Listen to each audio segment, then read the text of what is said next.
Assalamualaikum warahmatullahi wabarakatuh. Perkenalkan, saya Dr. Najmi Hidayatur Rahmi, PPDS Neurologi FKIK ULM dengan Dr. Pembimbing Dr. Lili Runtuweni, spesialis neurologi konsultan. Pada kesempatan kali ini, saya akan memaparkan jurnal reading yang berjudul Neuroimaging of Acute Ischemic Stroke, Multimodal Imaging Approach for Acute Endovascular Therapy.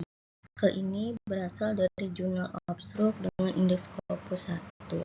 Dahuluan, review ini memaparkan bahwa neuroimaging bagian integral dari manajemen stroke akut, di mana neuroimaging dapat mengonfirmasi diagnosis dan memandu pilihan pengobatan.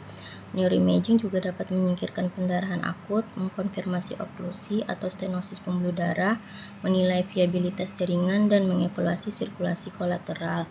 Bahkan neuroimaging juga dapat mengidentifikasi pasien yang mungkin atau tidak mungkin mendapat manfaat dari pengobatan endovaskular terapi.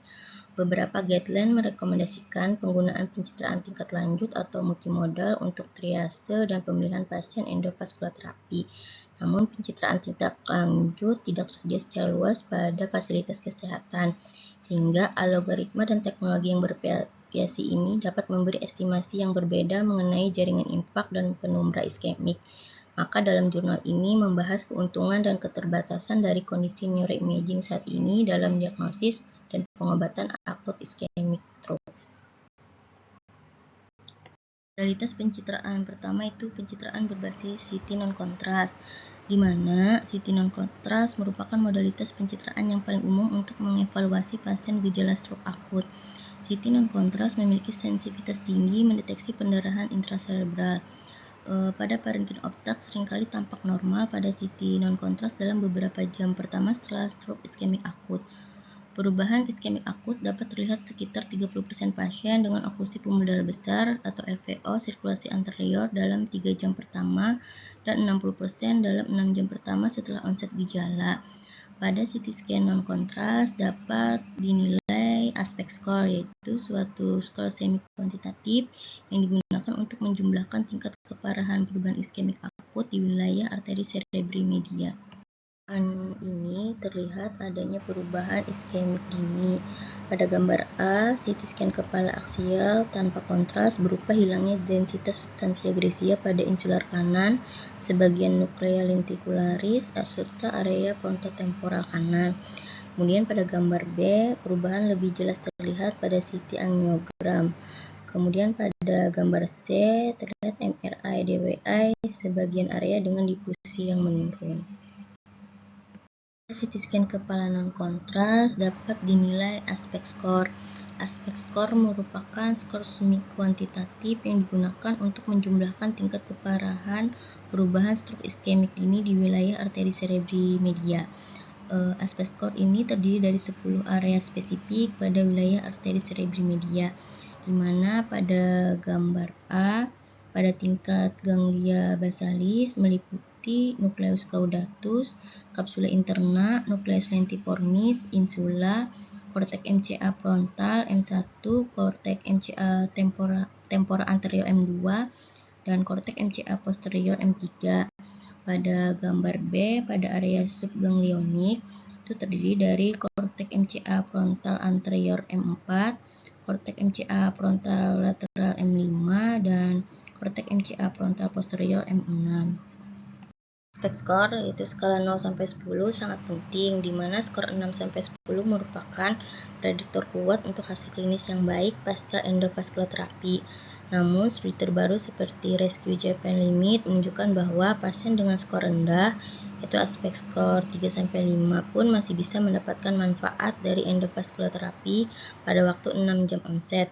Sementara pasien dalam jendela waktu 6 hingga 24 jam memenuhi syarat jika DWI aspek adalah 3-5 dan tidak memiliki hubungan pada flare atau flare negatif.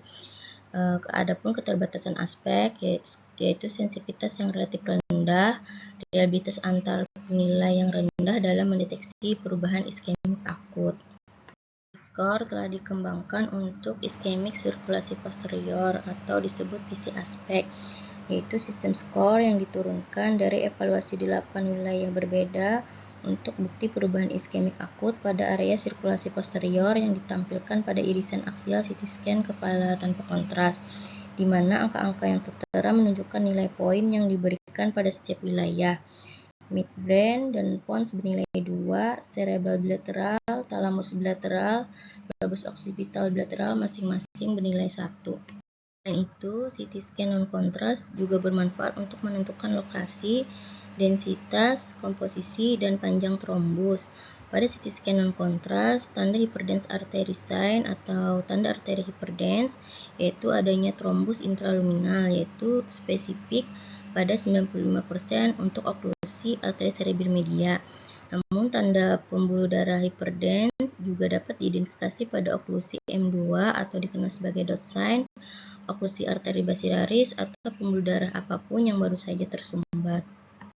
Berikut contoh tanda pembuluh darah hyperdense pada CT scan kepala aksial tanpa kontras, di mana gambar A terdapat pada segmen M1 arteri cerebri media kanan, gambar B pada segmen M2 arteri cerebri media kiri, pada gambar C terdapat pada arteri basilaris, dan pada gambar D terdapat pada arteri cerebri anterior.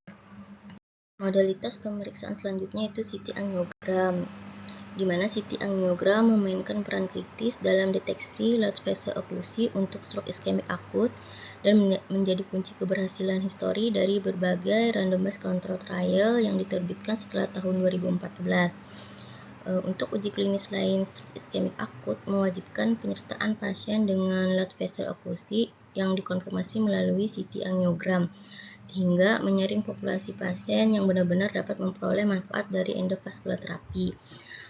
Pada CT angiogram berfungsi untuk menilai keberadaan, lokasi, permeabilitas, dan panjang oklusi pembuluh darah serta status sirkulasi kolateral, di mana sirkulasi kolateral tersebut dapat berguna untuk identifikasi dini pasien dengan proksivitas cepat atau pasien dengan probabilitas tinggi yang mengalami pertumbuhan cedera jaringan irreversibel yang cepat.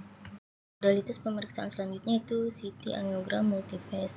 CT angiogram multiphase dapat digunakan untuk mengevaluasi sirkulasi kolateral dengan akurasi yang lebih tinggi daripada CT angiogram fase tunggal, di mana sirkulasi kolateral ini berperan penting dalam evolusi, penanganan, dan prognosis pada stroke iskemik akut. Sirkulasi kolateral yang baik ini akan menjaga suplai darah ke area penumbra pada stadium akut dan dikaitkan dengan tingkat rekainasi yang lebih tinggi, volume infak yang lebih kecil, transformasi hemoragik yang lebih rendah, serta hasil neurologis yang lebih baik setelah endovaskular terapi. Pada pencitraan berbasis kolateral mampu menyeleksi pasien dengan large vessel oklusi yang akan mendapatkan manfaat dari endovaskular terapi hingga 12 jam sejak onset atau waktu terakhir terlihat sehat. Adapun keterbatasan dari CT angiogram multiphase ini mencakup penilaian status kolateral yang suboptimal pada kasus hemodinamik yang buruk, di mana misalnya pada pasien gagal jantung dan pada kasus stenosis pembuluh darah leher yang membatasi aliran darah.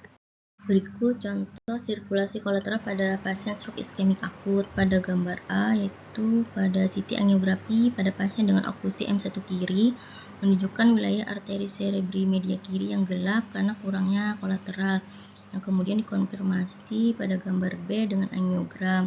Kemudian pada gambar C dilakukan rekanalisasi dan berhasil sepenuhnya.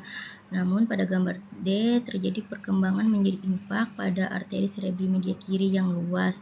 Kurangnya kolateral mengindikasikan probabilitas tinggi terjadinya infak jaringan meskipun rekanalisasi berhasil dan berkorelasi kuat dengan perkiraan hipoperfusi pada renal imaging tingkat lanjut. Kemudian pada gambar E itu terlihat gambaran angiogram antero-posterior dari injeksi arteri karotis interna kanan. Adanya menunjukkan pemutusan mendadak pada segmen M1 dari MCA kanan. Kemudian terdapat kolateral leptomeningen yang signifikan dari arteri cerebri anterior kanan ke wilayah MCA kanan. Pada gambar F itu dilakukan reperfusi lengkap dan berhasil dicapai, sehingga pada gambar G ini terlihat infak yang sangat kecil pada nukleus lenticularis. Gambar ini contoh pasien dengan oklusi akut arteri cerebri media. Pada gambar A dan C juga terdapat defek pengisian pada posterior kecabangan karotis panah putih gambar A dan B yang sesuai dengan karotik web, yaitu penyebab stroke emboli yang sering kurang disadari. Modalitas pemeriksaan selanjutnya itu CT perfusi. Pencitraan perfusi pada pasien dengan stroke iskemik akut digunakan untuk mengidentifikasi pasien dengan area hipoperfusi kritis yang kecil atau iskemik core yang umumnya diperkirakan menggunakan ambang batas aliran darah otak relatif sebesar kurang dari 30% dari jaringan otak yang terperfusi normal. Kemudian pada CT perfusi juga dapat membedakan inti iskemik dari penumbra untuk menentukan strategi pengobatan yang tepat bagi pasien stroke iskemik akut. Pencitraan perfusi digunakan dalam 2 uji klinis jendela waktu awal, namun penggunaannya menjadi lebih luas setelah rilis hasil uji klinis Down and Diffus 3 yang menggunakan perfusi untuk menyeleksi pasien yang akan menjalani trombektomi dibandingkan dengan manajemen medis biasa. Selanjutnya itu pencitraan berbasis MRI, yaitu DWI MRI dapat mengidentifikasi edem sitotoksik akut saat jaringan berkembang menuju infak, di mana MRI sangat sensitif dalam mendeteksi infak dan dapat membantu dalam seleksi pasien untuk terapi trombolitik intravena atau endovaskular terapi, terutama pasien yang datang pada jendela waktu yang lambat. Kemudian pada mismatch antara hasil DWI positif dan flare negatif telah digunakan untuk mengestimasi waktu onset stroke dan menyeleksi pasien yang dapat memperoleh manfaat dari trombolisis intravena pada kasus wake up stroke serta pasien yang dengan waktu onset yang tidak diketahui. Kemudian sensitivitas MRI yang lebih tinggi dalam mendeteksi adanya pendarahan yang tersembunyi. Namun adanya keterbatasan pada MRI karena aksesibilitas kurang tersedia secara luas dan sulitnya screening pasien yang memiliki implan logam. Contoh gambaran seorang pasien datang dengan keluhan bicara pelok, kelumpuhan pada lengan dan tungkai kanan serta mati rasa. Pada gambar A, CT angiogram kepala korona dan gambar C, angiogram anteroposterior menunjukkan oklusi pada segmen A2 arteri cerebri anterior kiri dan stenosis kritis pada segmen M1 arteri cerebri media kiri. Kemudian pada gambar B dengan MRI perfusi dengan adanya mean transient time, cerebral blood flow dan cerebral blood volume menunjukkan area inti infak, di mana MTT memanjang dengan penurunan signifikan pada cerebral blood flow dan cerebral blood volume di wilayah AC kiri dan area penumbra di wilayah MCA kiri. Kemudian pada gambar D, berdasarkan presentasi klinis pasien dan citra perfusi, maka diambil keputusan untuk melanjutkan dengan rekanonisasi MCA untuk menyelamatkan wilayah MCA kiri yang beresiko. Kemudian dilakukan pemasangan stent intrakranial, dilakukan dengan pemulihan aliran darah pada wilayah MCA kiri. Kemudian tidak ada tindakan endovaskular yang dilakukan pada oklusi A2 karena telah terjadi infak irreversibel total pada wilayah arteri cerebral anterior.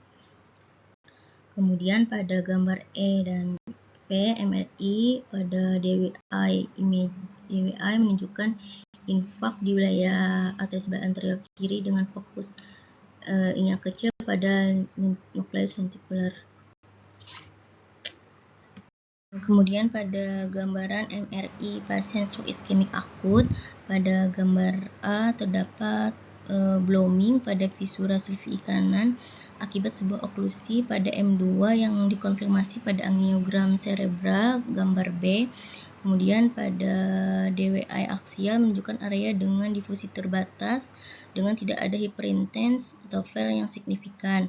Maka pada gambar C yang teramati adanya tanda pembuluh darah hiperintens yang terlihat pada flare sebagai akibat dari aliran yang lambat atau retrograd. Kemudian pada gambar E dilakukan trombektomi mekanis dengan rekanalisasi pada oklusi M2 distal. Hal ini menggambarkan pasien yang mengalami stroke di sisi kanan otak yang dideteksi dengan jendela waktu yang tepat karena adanya DWI flare mismatch. Tim medis tahu bahwa jaringan tersebut belum mati total dan dilakukan tindakan penyelamatan yaitu trombektomi yang segera. Pada review ini dijelaskan bahwa pencitraan pada jendela waktu awal dibandingkan jendela waktu lambat menunjukkan pada jendela waktu awal yaitu kurang dari 6 jam tidak perlu pencitraan canggih seperti CT perfusi atau MRI. Alasannya karena pada uji klinis menunjukkan bahwa pasien yang datang di bawah 6 jam tetap mendapatkan manfaat besar dari endovaskular terapi hanya berdasarkan pemeriksaan CT non-kontras biasa. Penggunaan pencitraan canggih di tahap ini justru beresiko membuang waktu yang sangat berharga tanpa meningkatkan hasil penyembuhan. Kemudian pada jendela waktu lambat yaitu 6-24 jam masih kontroversi karena dulu untuk pasien yang datang terlambat lebih dari 6 jam itu bergantung pada pencitraan canggih yaitu pada uji klinis Down dan Devos 3 untuk mencari mismatch perbedaan antara jaringan yang sudah mati dan jaringan yang masih bisa diselamatkan. Namun, penelitian terbaru seperti MR CleanLab menunjukkan bahwa seleksi menggunakan CT non-kontras, core aspek, dan CT angiogram melihat kolateral atau pembuluh darah cadangan sudah cukup. Hasilnya ternyata sebanding dengan penggunaan alat perfusi yang mahal dan rumit. Kemudian jika melewati 24 jam, endovascular terapi ternyata masih bisa dilakukan dengan aman dan efektif bahkan setelah 24 jam. Asalkan pasien memiliki profil kolateral yang baik, yaitu aliran darah cadangan yang kuat. Kesimpulan dari review ini yaitu reperfusi endovaskular pada semua kandidat yang sesuai dapat dipermudah dengan menggunakan paradigma seleksi pencitraan yang disederhanakan menggunakan teknik pencitraan dasar yang tersedia secara luas seperti CT non-kontras dan CT angiogram. Kemudian pencitraan canggih tidak diwajibkan pada jendela waktu awal dan pedoman stroke akut, namun dapat membantu pada pasien dengan ketidakpastian diagnosis dan penyakit penyerta. Kemudian pada jendela waktu lambat, keputusan untuk trombolisis intravena harus didasarkan pada modalitas pencitraan canggih. Pada review ini pembahasannya komprehensif, runtut, dan didukung oleh trial besar. Kemudian pada pendahuluan menyatakan tujuan review dengan jelas, yaitu membahas berbagai modalitas imaging untuk diagnosis dan tata laksana stroke iskemik akut. Kemudian pada review ini tidak memaparkan metode pencarian literatur secara rinci, tidak ada kriteria inklusi-eklusi, dan tidak ada penilaian kualitas studi yang dibahas. Kemudian ada kemungkinan seleksi bias dan interpretasi bias dari penulis. Jadi pada review ini valid untuk dijadikan referensi klinis dan akademik, tapi level evidence-nya berada di bawah systemic review atau meta-analisis. Pada review ini membahas tentang CT non-kontras, CT angiogram, CT angiogram multiphase, CT perfusi, dan MRI, juga membandingkan kegunaannya pada jendela waktu awal dan jendela waktu lambat. Pada review ini penulis menekankan bahwa advance imaging bermanfaat terutama pada jendela waktu lambat, tetapi juga memiliki keterbatasan. Pemilihan imaging bukan cuma soal teknologi paling canggih, tetapi soal keseimbangan antara akurasi dan kecepatan terapi. Ability pada review ini sangat aplikatif untuk praktik sehari-hari, terutama di bidang neurologi, radiologi, IGD, dan shock center. Review ini dapat digunakan menyesuaikan strategi imaging dengan time window, sumber daya rumah sakit yang ada, dan kebutuhan klinis pasien. Kemudian sangat relevan untuk pengambilan keputusan nyata di lapangan. Pada jendela waktu awal, guideline tidak selalu memerlukan advance imaging rutin sebelum endovascular terapi. Namun pada jendela waktu lambat, CT perfusi atau MRI perfusi memang membantu seleksi pasien. Tetapi pendekatan yang lebih sederhana berbasis CT non-kontras, CT angiogram dengan penilaian kolateral juga bisa berguna, terutama di pusat dengan keterbatasan sumber daya. Kemudian pada critical appraisal review ini menggunakan penilaian Sandra, di mana setiap skor bernilai 0-2. Pada review ini, skor Sandra itu 10 dari 12 menunjukkan kualitas naratif review yang baik. Kekuatan utamanya terletak pada relevansi klinis, kejelasan tujuan, kualitas referensi, penerangan ilmiah, dan penyajian yang sistematis. Kelemahan utama tidak disajikan metode pencarian literatur. Sekian pemaparan jurnal reading saya, semoga bermanfaat. Terima kasih.